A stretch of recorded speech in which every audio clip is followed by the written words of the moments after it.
Друзі, всім добрий день. Ми дійшли до семінару, як професійному спортсмену опанувати почуття на змаганнях. Ця тема вона дуже використовується. Багато спортсменів шукають цю інформацію. Вона не закрита. Цієї інформації достатньо в відкритому доступі в книжках, але давайте ми з вами будемо її розбирати. В цьому семінарі будуть чисто тільки одні техніки, які ви можете використовувати спочатку на тренуванні, потім краще використовувати на змаганнях. Хочу одразу вас все ж таки відправити до попереднього вебінару, де я розповідаю, у кого це не буде працювати. Трошечки нагадаю, якщо в нас дітки, маленькі дітки, і їм потрібно приймати оцей виклик змагальний. Це нормально, що вони можуть занадто хвилюватися. Тому і потрібно з дітьми багато говорити. Ви можете подивитися, всю інформацію є в телеграм-каналі, як ми психологічно готуємо спортсмена. Діточок ми готуємо через те, що ми з ними спілкуємося і кажемо, що буде відбуватися, як буде відбуватися. В цілому для діточок техніки якісь ми ще не використовуємо, тому що нам потрібно дати їм просто змагальний досвід. І коли зараз я знаю, що майже всі дітки отримують дипломи, багато чого йде на дуже таку найкращу сторону, і це в цілому допомагає діткам, що спочатку взагалі отримати змагальний досвід. Далі вже ми будемо додавати якісь техніки, але техніки можливо додати тільки тоді, коли спортсмен все ж таки має якийсь змагальний досвід. Тому що коли у спортсмена цих змагань двоє-троє, це нормально, що спортсмен хвилюється. Давайте я вам приведу маленький приклад. Коли звертається мама, каже, тренер нам сказав, нам потрібно до вас. Питаю, а в чому питання? Занадто хвилюється на змаганнях. Окей, ладно, в цілому багато спортсменів занадто хвилюються на змаганнях. Коли прийшов хлопець, то я дізналася, що у хлопці це третє змагання взагалі в його житті. Тобто хлопцю нема чого робити у спортивного психолога, тому що хлопцю просто потрібно отримувати змагальний досвід. Перевірила, нормальний хлопець, його хвилювання в рамках нормального, але третє змагання за все життя. І тут хлопцю потрібен не спортивний психолог, хлопцю просто потрібна підтримка батьків, тренерів, які будуть розповідати, що це нормально. Я кажу, мама, а чия була ідея направити хлопців до спортивного психолога, тренера? Дивіться, не завжди буде масло масляним нам в користь, коли в нас ще маленька дитинка, а ми вже хочемо її відправити до спортивного психолога. Важливо, щоб ми спочатку багато говорили зі спортсменом, і спортсмен отримував досвід, психологічний досвід подолання, хвилювання, і це нормально. І якщо ви спілкуєтесь, якщо ви після змагань підтримуєте дитину, то все окей. І коли ваша дитина вже свідомо обере прийти до спортивного психолога в 14, в 16, супер, нормально, оце буде вже нормальна, свідома робота. Я не кажу, що це в кожному випадку. Буває так, дійсно, і дітки приходять, і там є з чим працювати. Але здебільшого якісь психологічні техніки, вони класно лягають тільки тоді, коли спортсмен все ж таки вже має змагальний досвід. Я хочу вам трошечки перед тим, як ми почнемо, нагадати, що це не працює при перевтомі, коли спортсмен знаходиться в перетренуванні, коли спортсмен знаходиться в занадто сильному стресі, чи були стресові події, може вони були не такі великі, але все одно щось було в житті цього спортсмена, куди він витрачав свою емоційну, психологічну енергію, і на змаганнях йому буде дуже важко зібратися, чи якісь подразники, вони будуть його дуже сильно чіпляти, бо йому нема чим справлятися. Психіка вже використовувала оці всі свої процеси на зовсім інше те, що відбувалося зі цим спортсменом в житті. Тому що спортсмен – це така ж людина. Ну і тупіки, на які я витратила майже пів вебінару до цього, щоб показати, коли, в яких випадках спортсмен не зможе переключатися. Йому буде важко робити ці вправи, наприклад, спортсмен робить вправи, але каже, в мене нічого не працює.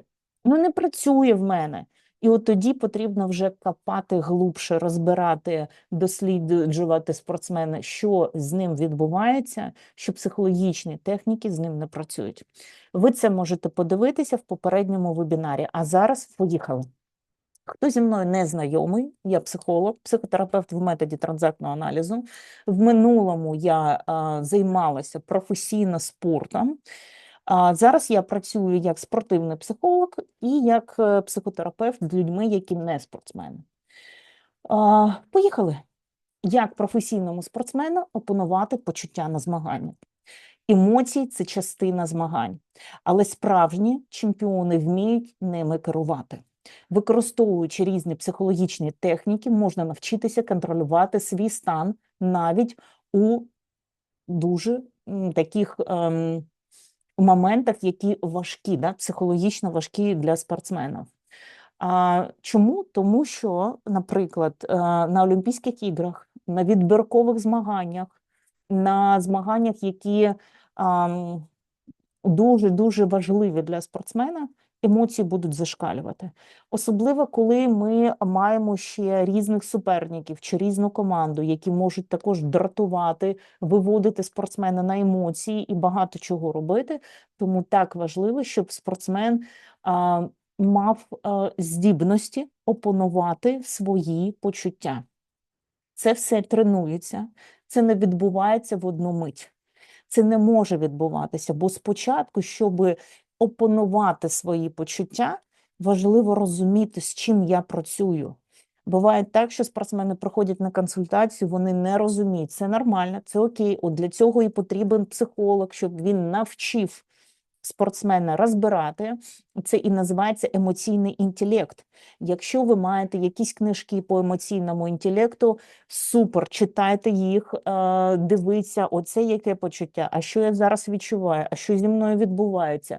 Важливо навчити спортсмена рефлексії. Рефлексії – це розуміння свого внутрішнього стану, що зі мною відбувається, на що я зараз дратуюсь. Наприклад, спортсмени задають питання на консультації: слухай, а чого мене дратують оцей Вася, який поруч зі мною тренується? Ну, нормальний хлопець, але він мене дратує, я злюся на нього.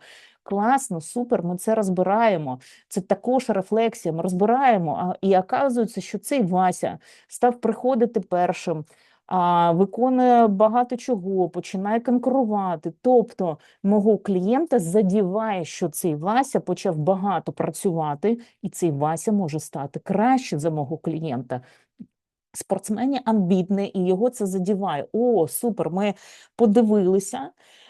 І спортсменові вже краще, він не витрачає кожен раз оце дратування, злість на тренуванні. Тому що коли спортсмен витрачає енергію на емоції, він згорає, він швидше згорає. Буває так, що спортсмени спеціально дратують, суперники дратують іншого свого суперника, щоб він витрачав свої емоції, і його просто не вистачить на змаганнях. Те, що ми бачимо, наприклад, в боксі, як вони підходять один до одного, дивляться. І важливо залишатися спокійним. Як би хто там не махав руками, не кричав, не витрачати сили на емоції. І це про будь-який вид спорту. Наприклад, ви бачите, що інший ваш суперник зараз виграє, він показує кращі бали, чи що, і вирують емоції. Важливо вміти ці емоції опанувати. І давайте дивитися, через які техніки ми можемо ці емоції опанувати. Підготовка заздалегідь. Формування емоційної стійкості. Техніка перепрограмування мислення. Ця техніка відома в когнітивно-поведінковій терапії. Вона прекрасно працює зі спортсменами і взагалі працює з зміною звички. Робимо за тиждень чи 2-3 тижні до змагань. Мета – змінити негативні установки, які викликають страх і сумніви. Записати всі негативні думки перед змаганнями, замінити їх на конструктивне ствердження. Дивіться, я знаю, що афірмації не сильно працюють. Коли ви напишете, коли спортсмени виписують, я боюсь суперника, я боюсь, що в мене не вистачить сил, я боюсь, що там от багато українських спортсменів особливо полюбляють на міжнародних стартах дивитися на інших і казати, да він такий великий, да він такий сильний, да я його бачила на тренуванні, да вони краще, да я гірше за них. І я кажу, виписуємо, навіть якщо ви приїхали і ви за день до змагань, і у вас вмикається цей внутрішній голос, іноді в спорті це називається вірусні думки. Вірусні, тому що їх не можна зупинити, вони от там внутрішньо крутяться, да я програю, да я не такий, да вони кращі, да оці дівчата є, вони набагато худіші за мене. І у кожного спортсмена там крутиться свій якийсь оцей вірусний діалог. Важливо, по-перше, його виписати. Я прям так і кажу, будь ласка, я прям змушую своїх спортсменів брати тетрадочку, а не телефон. Чому? Тому що прям іноді це от через руку, це окей. Якщо ви дивилися ще попередні прям мої семінари, вебінари, я прям вчу, окей, написав, скамкав оцю, тому що в телефоні ми не можемо зробити. Скамкав, пішов, викинув, пішов, порвав. От зробіть це, будь ласка. Перечеркнув. В мене була дівчинка-гімнастка, вона як взяла отак ручку, і вона силою, з такою силою малювала, і ви знаєте, це круто, вона ці емоції викидала отуди в негативні емоції, де прекрасно. Окей, взяли, написали, молодці, викинули, супер. Одна дівчинка каже мені, я піду закопаю. Я кажу, окей, якщо тобі так краще, дивіться, якщо спортсмен в це вірить, да супер, да прекрасно, хочеш закапувати, закапуй, тільки, кажу, не піджигайте, бо це небезпечно. Все інше працює. І далі ми в цілому, важливо, перед тим, до речі, як ми закопали, викинули на кожне ствердження, в мене не вийде, запиши, будь ласка, то ствердження, в яке ти віриш. Це для мене можливість. Тобто не психолог каже, не батьки кажуть, запиши, ти найкраща, запиши, я чемпіонка. Ні, я завжди кажу, запиши в те, що ти віриш. Іноді спортсмен, який дуже сильно сумнівається в собі, каже, я не вірю. Я кажу, окей, запиши те, що більше для тебе лягає. Наприклад, якщо я тобі скажу, да ні, ти класна, на якесь твоє негативне ствердження, ти мені не повіриш. От чому не працюють афірмації, які не наші. Можеш записати щось інше. Запиши, будь ласка, із того стану, це бойовий емоційний стан, це буде окремий семінар для психологічна підготовка для спортсменів, це буде план, по якому ви зможете йти. Але цей семінар буде вже платний, це буде невелика плата. Чому платний? Тому що люди працюють, спортсмени працюють тільки коли вони відчувають, що вони щось віддають. По цьому плану спортсмен може класно підготовитися до змагань. Але дивіться, в цьому що є в бойовий емоційний стан? Дуже просто. Я питаю, який ти був на змаганнях, де ти сам собі подобався? Може, спортсмен там був і 5-й, і 10-й, але він такий, да, але там я зробив результат, я покращив результат, опиши мені себе. І спортсмен каже, ну, я був впевнений в собі, я був легкий. Я кажу, це твоє? Дивіться, ми не даємо йому якісь твердження, в які він не повірить. Легкий, запиши, будь ласка, мені важко, запиши, я легкий. Добре, запиши, я впевнений в собі, я спокійний. Наприклад, спортсмен каже, я метушусь. Запиши, як ти. Спортсмен каже, я спокійний, мені не лягає, бо я же хвилююсь. Окей, а що тобі лягає? А мені лягає, я можу справитися. Окей, напиши, я можу справитися. І спортсмен записує, добре, а зараз тримай, навіть от з цією бумажкою лягай спати. Якщо не можеш на бумажці, де вже, Господи, зроби в телефоні, але, будь ласка, на оці вірусні думки, коли крутяться, да, я можу, я справлюсь, в мене вийде, і у спортсмена виходить, да, він читає цей листик, і в цілому він трошки заспокоїться, тому що наше завдання Не зробити так, що спортсмен стане 100% спокійним. Ні. Наше завдання – знизити цю тривогу хоч трошки. Наприклад, коли я питаю спортсмена, самий простий тест, який ви можете давати кожному спортсмену, наскільки від 1 до 10 балів ти хвилювався на цих змаганнях, де 1 бал ти взагалі не хвилювався, а 10 – все, я готовий просто бігти звідси, мені дуже страшно, я не можу. Спортсмен каже, на 8. Так от наше завдання з вами допомогти спортсменові почати хвилюватися на 6, на 7. Все, ми вже зробили, тому що нам потрібно, щоб його серцебіяння все ж таки було швидким, щоб був адреналін. А коли це відбувається, коли спортсмен все ж таки знаходиться в здоровому стресі. Якщо ми з вами будемо поніжати, я спокійний, все добре, як от приходять і кажуть, ну я хочу взагалі не хвилюватися. Я кажу, ні, тоді ти не зможеш показати результат. Тоді ти прийдеш і будеш тоді виступати. Оце те, що нам транслюють з-за кордону. Працюй в кайф. Дивіться, у нас різні менталітети. Ми не можемо надягати на нас працюй в кайф, тому що ми трошки інші. Про це я також буду говорити. Що ми можемо використовувати в наш менталітет, то, що нам прийшло за кордону, а що просто не наше. Але це не зараз.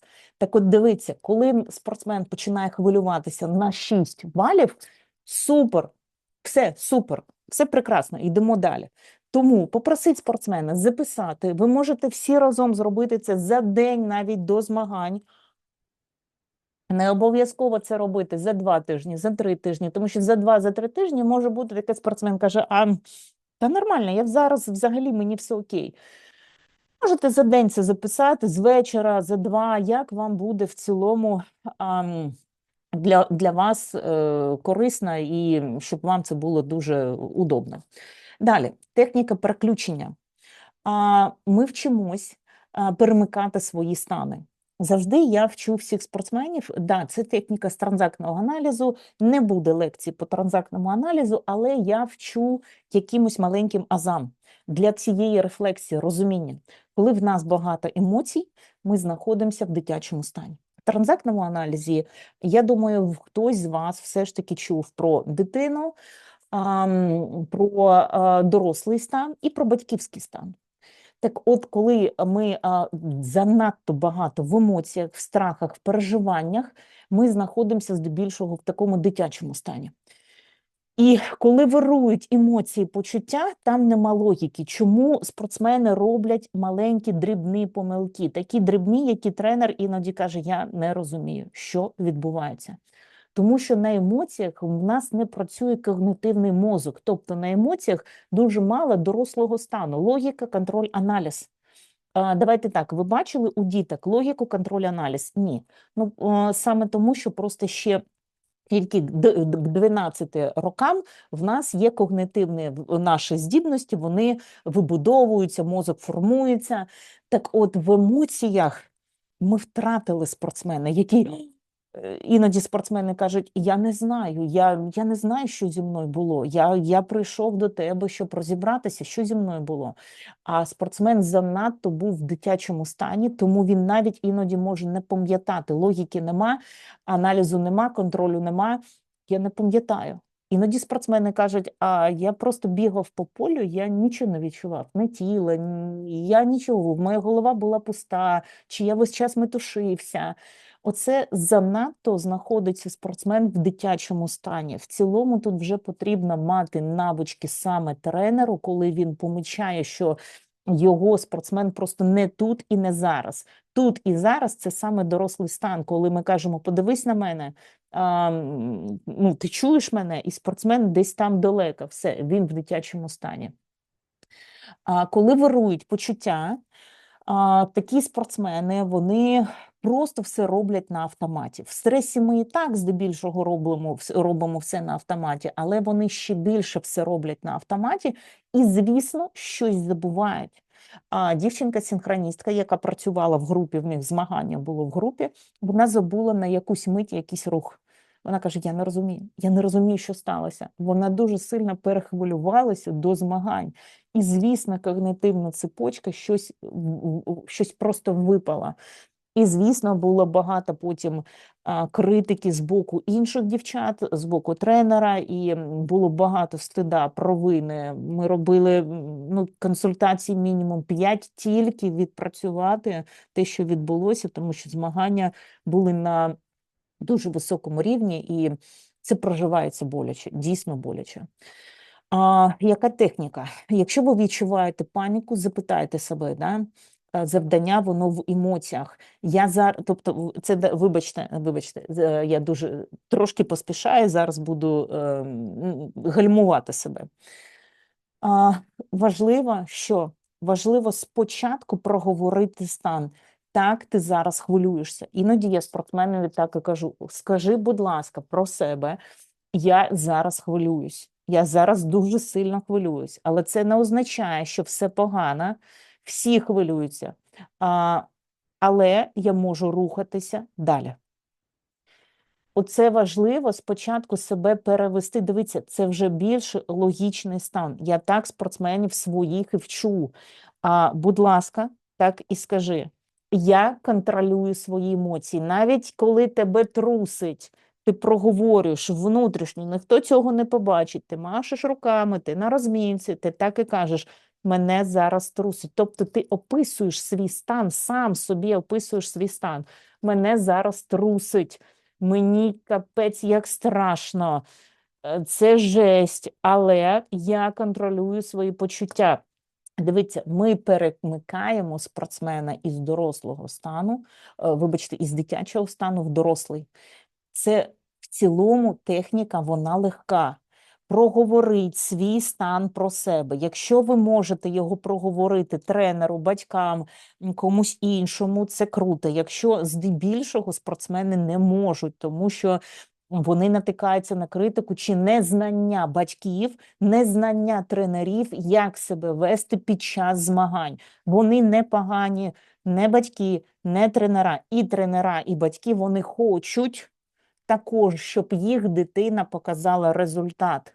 Для цього я і створюю ці вебінари, щоб ви знали більше інформації, як допомогти собі, вашому спортсменові чи вашій дитині.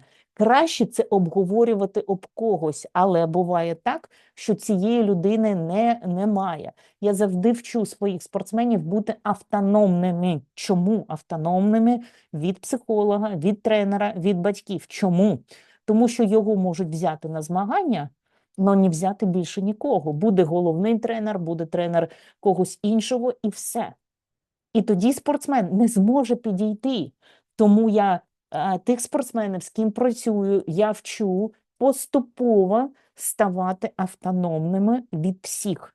І від психолога тим паче. Тобто знати техніки, використовувати їх, вміти їх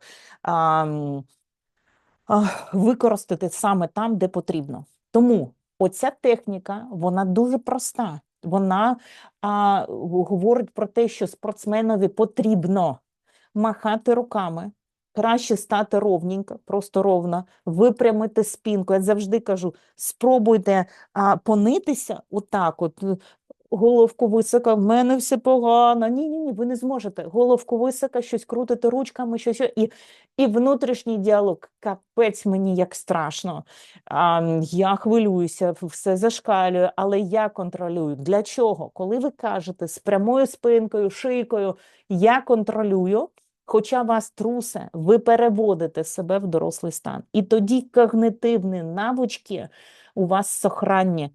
Інакше ви в стані: мене трусить, метушні, хтось там щось спитав, хтось тренер сказав: ну що ти, давай!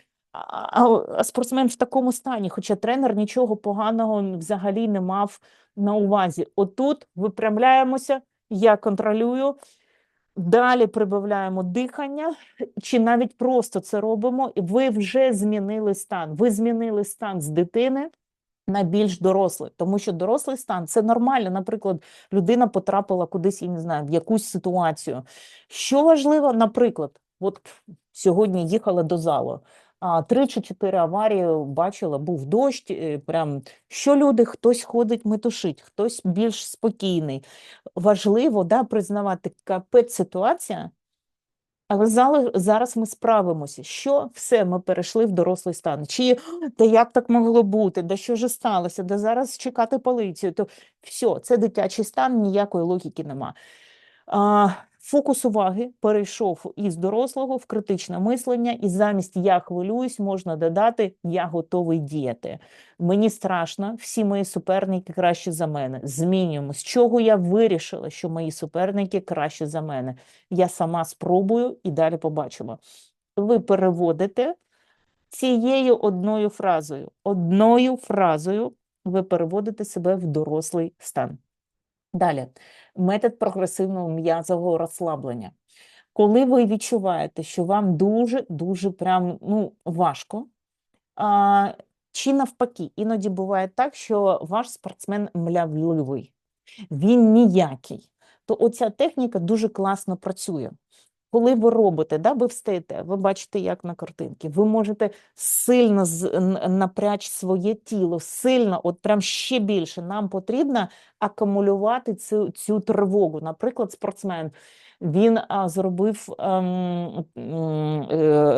розминку перед стартами, і він відчуває, що він хвилюється, чи він відчуває, що він засипає. Тоді ми встаємо, краще встати, чим сидячи це робити. Ми встаємо і напружуємося, сильно напружуємося, прям стискуємо кулаки, вдох, видих. Краще це з вдохом, вдих і видих. Краще сюди додати, якщо ви можете, якусь афірмацію, я спокійний та легкий, в мене все виходить, але ви напружені, вдох, вдих, видих, вдих, видих. І розслабили все тіло. Для чого це потрібно? Нам потрібно, коли ми хвилюємося, ще більше підняти цю хвилю, ще більше все напружити, і потім відпустити. Відпустили. Знову відпустили. Пробуйте спочатку без афірмації, пробуйте просто з диханням це зробити, а потім з якоїсь афірмації, але знову ж таки ця афірмація, яку ви написали, не прочитали, я там найкращий в світі, а ви не відчуваєте цього і, наприклад, ви ніколи не були найкращим в світі, тоді психіка ваша не буде все просто вірити. Якщо ви млявливий, буває таке, що проходить між розминкою до змагань якийсь час, чи, наприклад, зараз лунають сирени і спортсмени чекають, тому потрібно акумулювати знову ж тіло. Вдих, видих, ви потримали, але потримайте своє тіло в напрузі 3-4 рази, і ви відчуєте, як вам стає краще. Далі. Техніка НЛП, яка також працює, я вам про неї зараз розповім. Я її роблю вже автоматом. Раніше, коли ми працювали там в кабінеті, коли ми працювали, це класно через тіло працювати, але навіть онлайн відпрацьовується супер. Важливо просто подивитися, іноді я кажу, бери лісточок, намалюй то місце, де ти себе відчував, якийсь якір. Можеш його просто уявити. Коли у вас взагалі нічого нема, ні місця, нічого, взагалі не думайте, відпускаємо все, працюємо, хоч на коленках працюємо. Відчуй то місце, де тобі добре. Чи, наприклад, можете сказати, опиши себе, оцей знову ж таки бойовий емоційний стан, опиши себе того, який ти. Можеш закрити очі, який ти. І спортсмен описує такий, відчуй це. Стисни кулак, чи щось там, поклади руку на плечо, оце там якірна техніка. Зроби вдих, видих. Все, іди. Іноді я бачу, що вже використовують це тренера на змаганнях. Просто молодці, низький уклін, ви просто супер. Молодці, коли я бачу, тренер перед стартом, він підходить, він щось кладе руку на плече, каже, уяви себе, ти там. Тобто, коли уява чіпляється саме за те, що вже відбувалося, психіка не повірить в те, що не нове. А якщо це для спортсмена, я вже вигравав, я спокійний, все йде, Супер, да? Якісь 2-3 фрази. Не треба щось нам, довгих технік нам взагалі не потрібно. Тренер кладе руку на плече, чи на спину, чи бере за руку, чи просто поруч, тому що це потрібно відпрацювати. Дихай, уяви. Це в цілому зараз у моїх спортсменів займає буквально 2-3 секундочки. Закрили очі, відчули цей бойовий емоційний стан, стиснули руку, пішли. Руку, щось ще, будь-який якірний стан. Вона відпрацьовується як? Просто уявіть себе тим спортсменом, яким ви вже були, коли ви вигравали.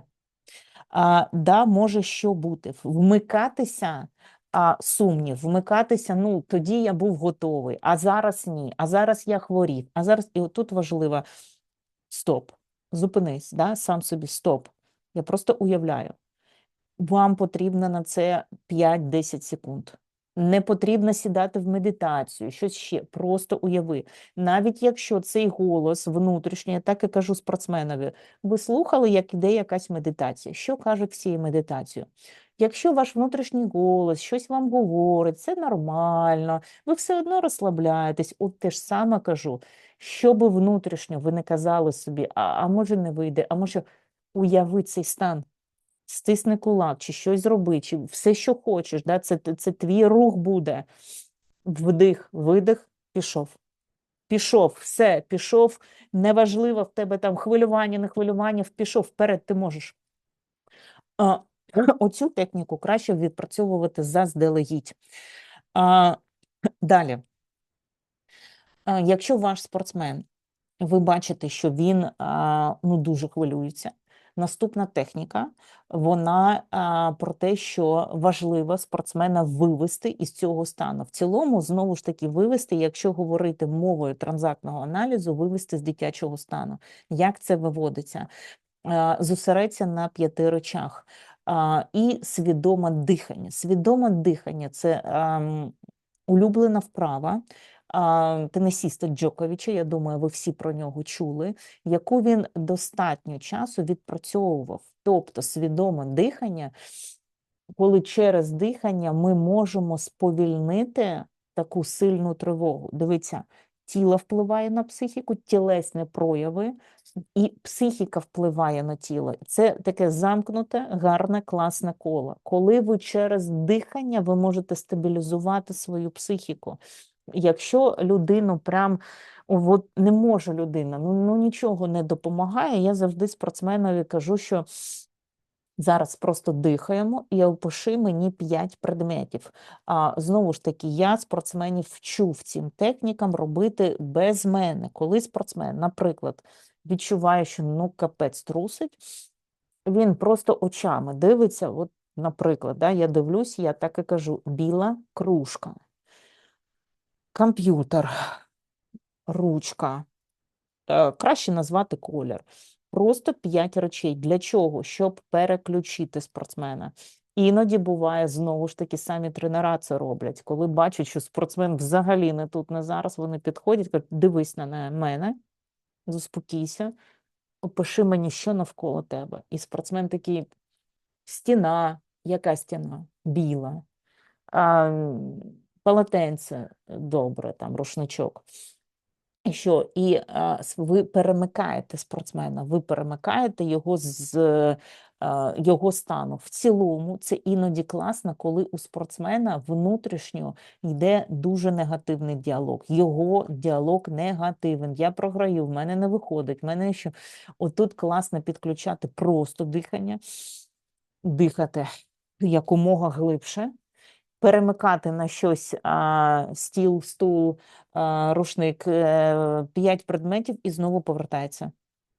Іноді я прям працювала, і в мене відпрацьовані рухи, якщо я є на змаганнях, в цілому я не часто на змаганнях, навіть можна сказати рідко, я максимально адаптую спортсмена бути без всіх, тому що змагається він один. І бувають такі рухи, коли я показую 5 предметів, опиши. От прям я так 5, Показуй, опиши. Все, спортсмен бачить, він розуміє, він перемикається, тому що оці емоції, де не вийшла, особливо той спорт, де специфіка ж вона дуже важлива. Я входжу в специфіку, якщо я займалася плаванням, тут не опишеш 5 предметів. Взагалі ця техніка сюди не підійде.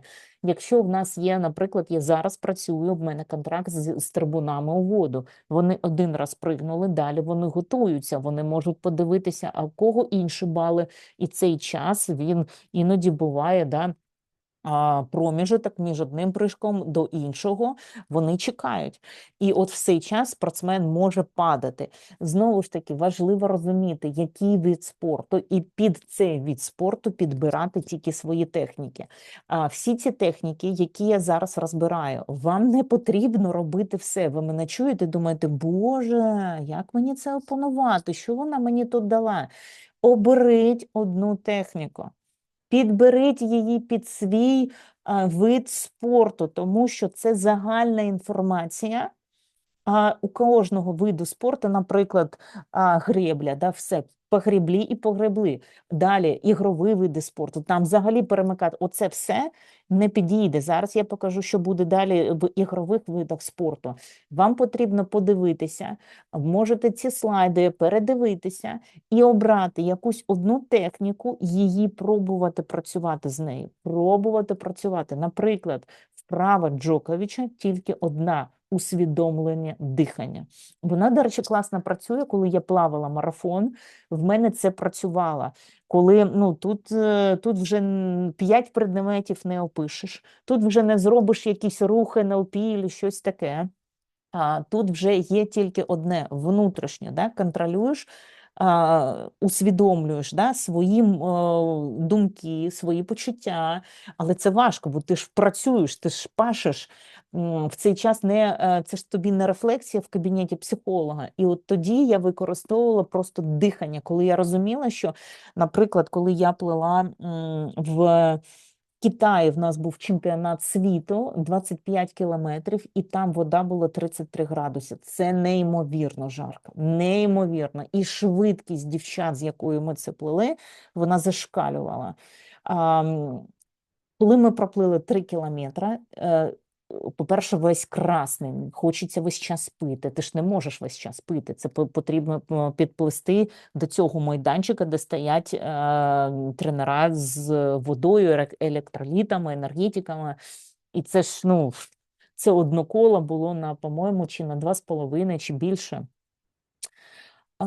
І перша моя думка була, коли ми пригнули і почали просто одразу плисти дуже швидко, і ми проплили тільки 3 кілометри, і в мене був шок, і навіть трошки почалась така легка паніка, а як далі? Це тільки 3 кілометри. Мені дуже жарко, я все красно, я дихаю. Ось так. Я намагаюся триматися лідерів, тому що в минулому році я якраз і виграла 25 кілометрів на чемпіонаті Європи. В наступному році був чемпіонат світу на 25 кілометрів. І я почала від цих думок тонути. Тонути – це мається на увазі більше емоційно, ніж фізично. Фізично я далі продовжувала плисти. І оця думка, вона просто мене почала вбивати. А як далі? 25 кілометрів, я вже тут повністю, я працюю на... Як мені далі? І це в цілому оце і є дитячий стан, оця паніка. І я почала дихати. Дихання. Тобто, да, пливеш, дихаєш. За рахунок дихання, тільки в мене підіймалась паніка, я знову ж намагалася ще більше дихати.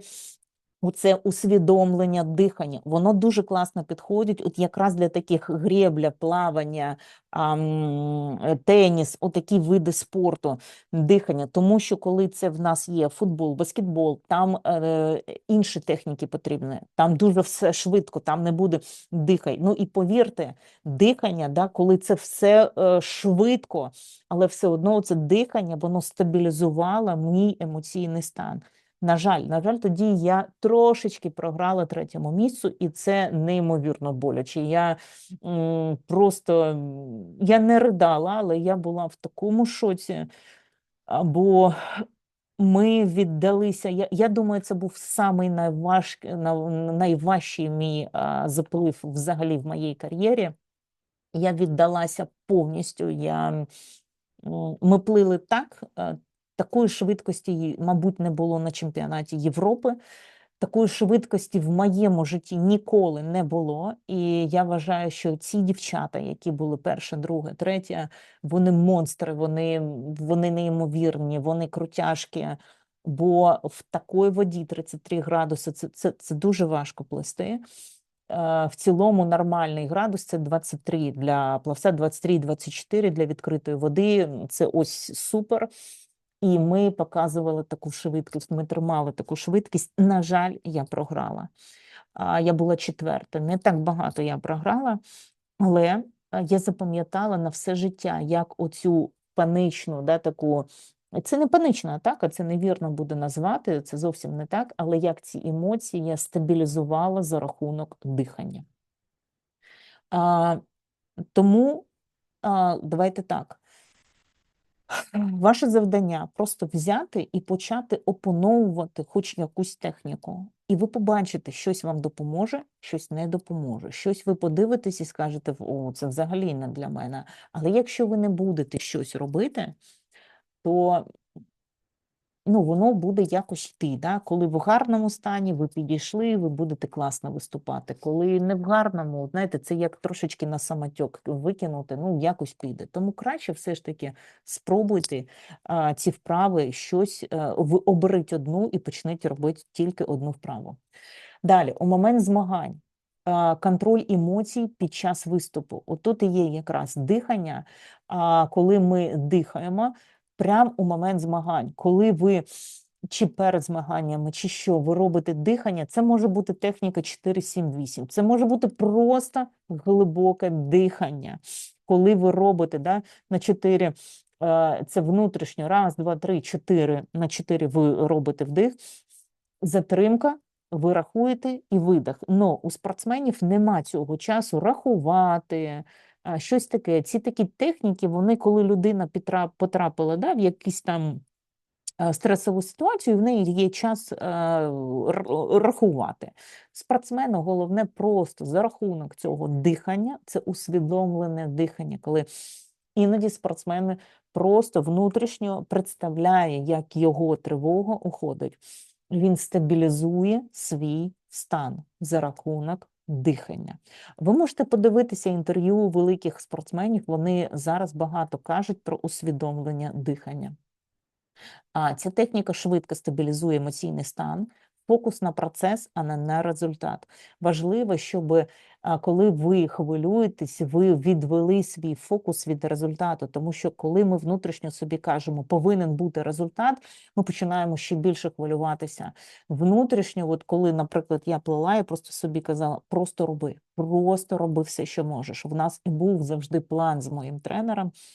На той час, вже коли я була в марафоні, мене тренував мій батько, в нас завжди був план якомога більше плисти з самими лідерами. От скільки витримаєш, стільки витримаєш. І до кінця, от вмираєш, але до кінця. Чому? Тому що там потрібна висока швидкість. Якщо ти своє тіло, свою психіку не тренуєш на високу швидкість, якщо ти обираєш розкластися, як тобі зручно, то в цілому ти напрацьовуєш оце, як тобі зручно. Ні, важливо напрацьовувати цю високу швидкість. І максимально я фокусувалася не на результаті, хоча, звісно, я хочу медаль. Звісно, заради медалі я це роблю. А саме на процесі просто роби це, Оля. Просто роби, скільки зможеш. Просто роби, да? І дихання стабілізувало мій стан. Мета – усунути страх поразки, тому що коли ми думаємо про результат, у нас одразу все падає. Але я хочу ще раз попередити, тому що мені почали писати, у нас так це не працює. Добре, у нас це у кого? Є ігрові види спорту, є інше. Це інформація в цілому для багатьох спортсменів. Я багато даю вправ, щоб ви самі обрали.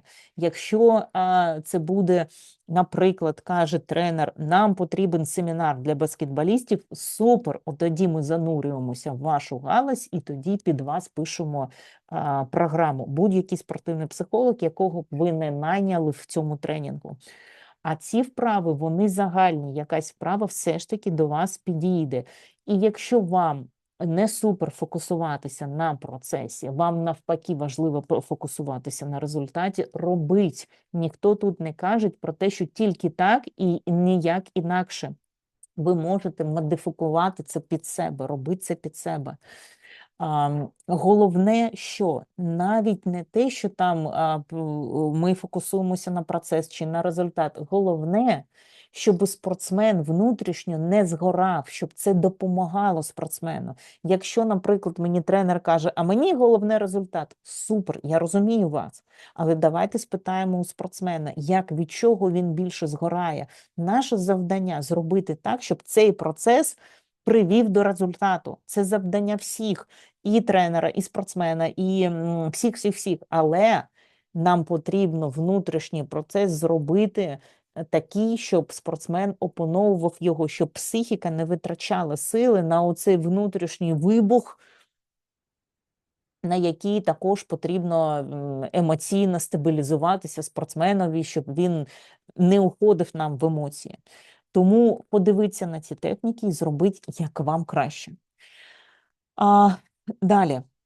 Ментальне утримання своєї цілі. Оці всі техніки дихання ви прям можете використовувати прямо під час змагань.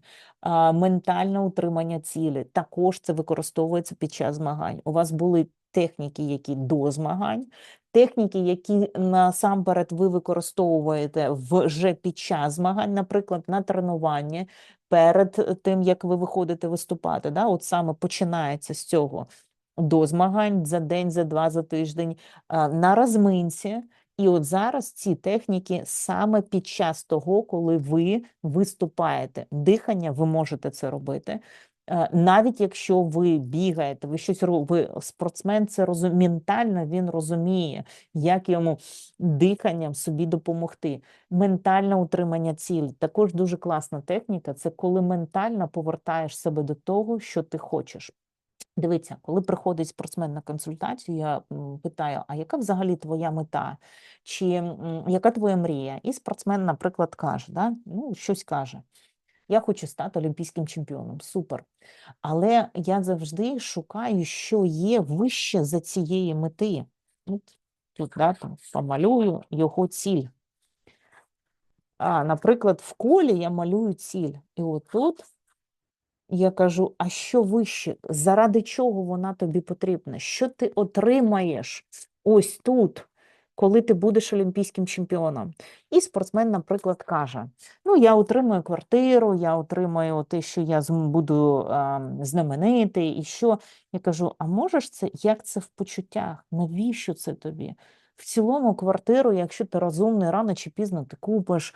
Заможним, там, знаменитим можна стати зараз взагалі достатньо легко в Інстаграм публікуйся і там весь час. І що ти отримуєш більше?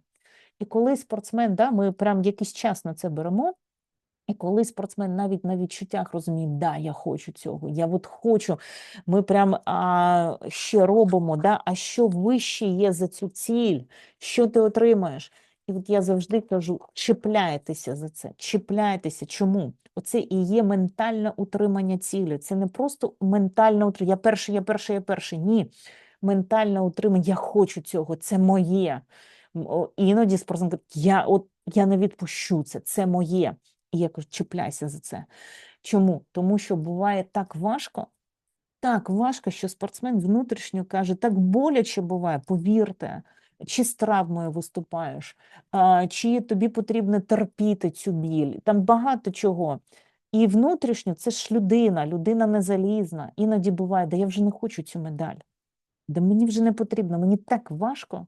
І от в цю мить так важливо, а чому, що є за цією цілею, що є більшого для тебе.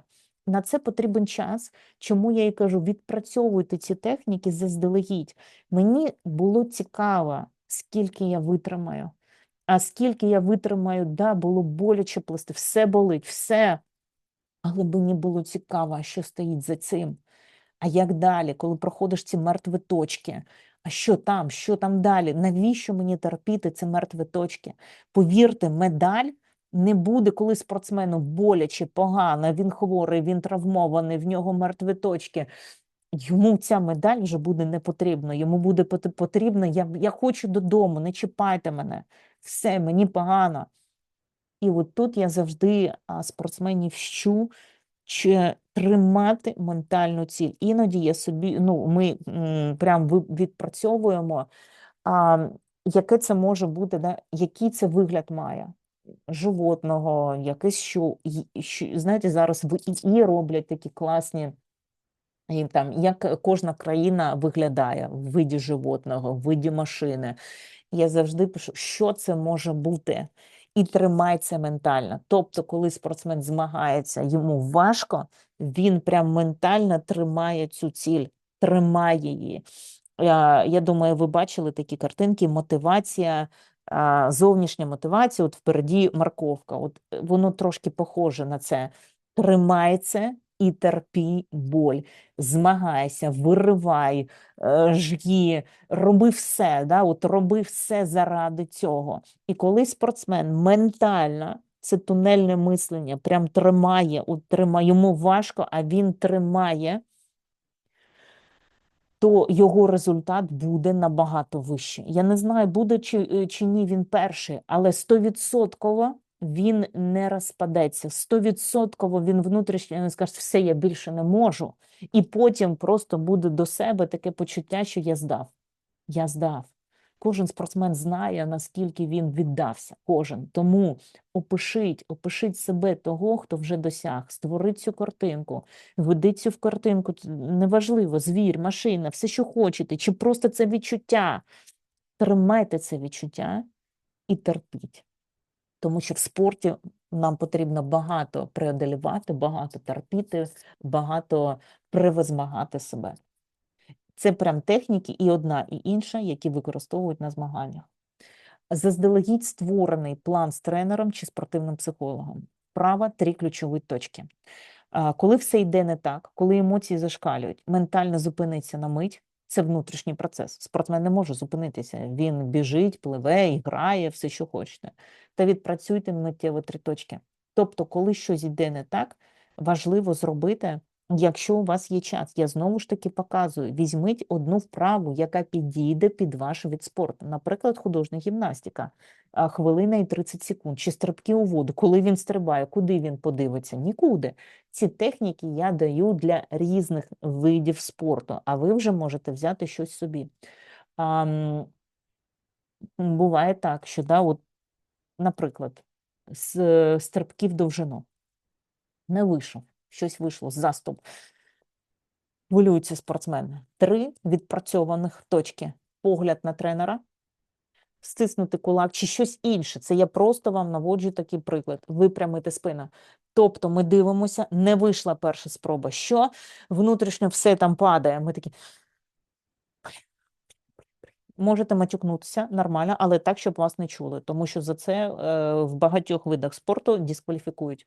Чому я спортсменам дозволяю матюкатися? Тому що вони гнів отак. Але, кажу, будь ласка, про себе.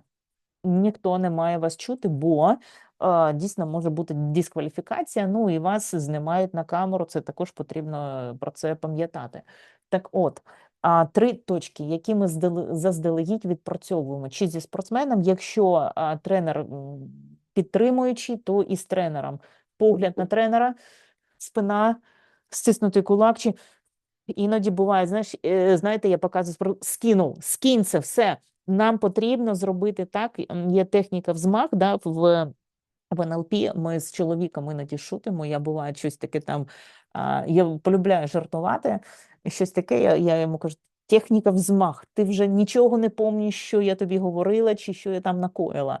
І ми сміємося, я вже нічого не пам'ятаю, каже мені мій чоловік.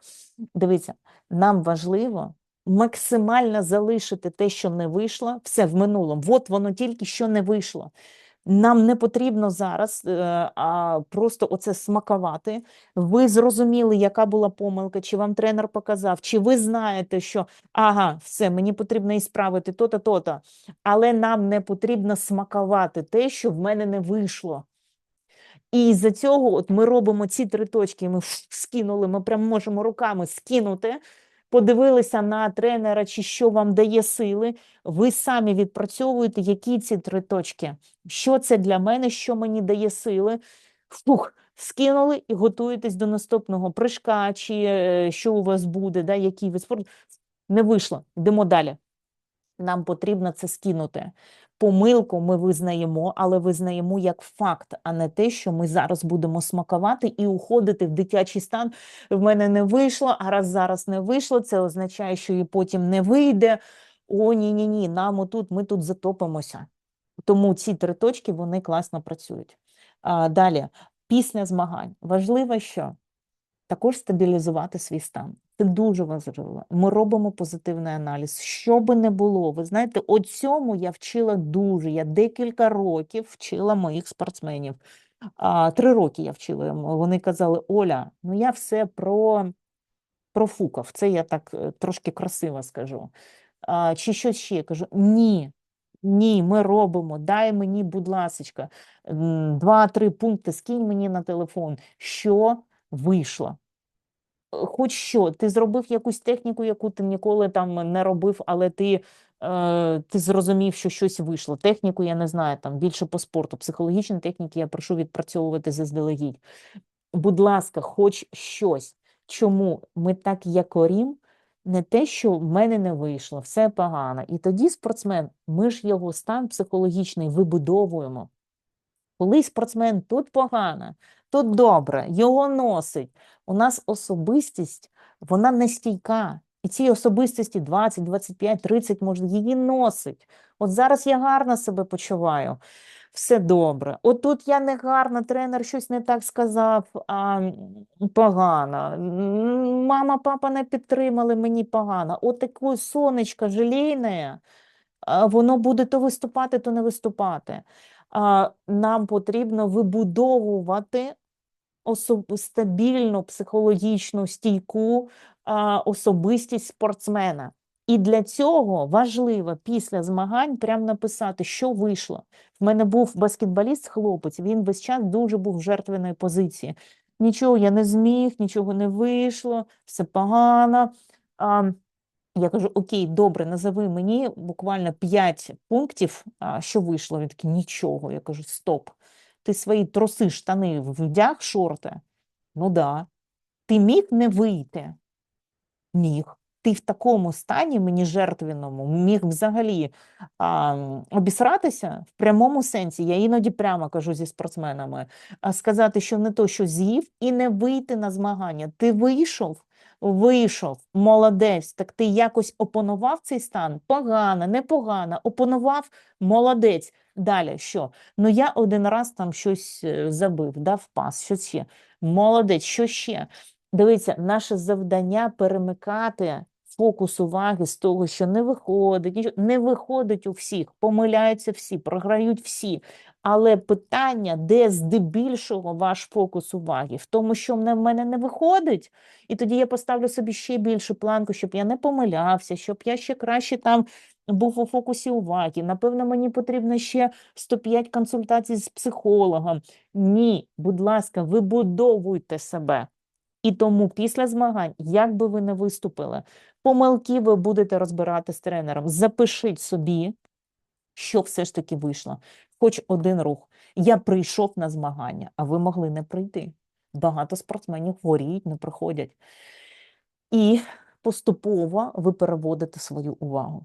Тому, дивіться, ці техніки, вони працюють. Якщо вам мало ці технік, ви можете сказати: Оля, мені мало, дайте мені ще. Які є ще техніки під час змагань? Чи, наприклад, у вас якийсь вид спорту? Пишіть про це. Я для цього і створюю ці вебінари. Вам не потрібно використовувати всі техніки. Вам потрібно використовувати, знайти, наприклад, одну до змагань, одну після змагань, і це одна техніка, якої більше нема іншої після змагань. 3 техніки.